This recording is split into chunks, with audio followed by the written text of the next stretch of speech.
एक बार की बात है, एक गांव के पास एक भूतिया घर था। लोग कहते थे कि वहां रात को अजीब आवाजें आती थी। एक दिन एक छोटा लड़का राजू अपने दो दोस्त शेरू, भुल्लू और चिंटू के साथ वहां जाने का फैसला किया।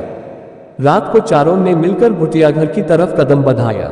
घर के अंदर घुसने पर उन्हें अजीब सा खौफ महसूस हुआ।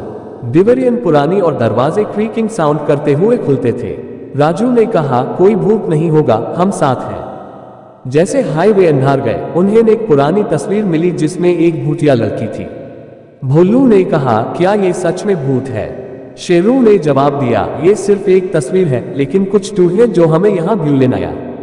तभी उन्होंने एक अजीब सा आवाज सुनी, चुनो मुझे। राजू और उसके दोस्तों ने देखा कि एक चिड़िया उन्हें व्यू लेने लगी। राजू ने सोचा, क्या ये भूत है? चिंटू ने सोचा, चलो देखते हैं। वे सब चिड़िया के पीछे चले गए। चिड़िया एक पुरानी खिड़की के पास गई और जब उन्होंने देखा तो वहां एक खजाना था।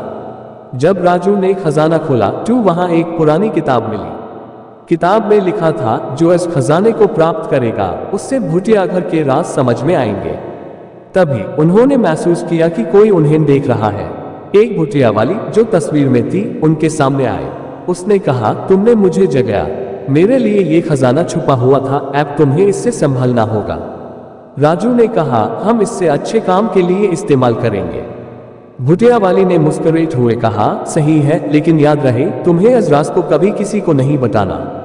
चारों दोस्त ने मिलकर खजाना का इस्तेमाल किया, गांव को खुशियां दी और भूतिया घर को एक सुंदर जगह बना दिया।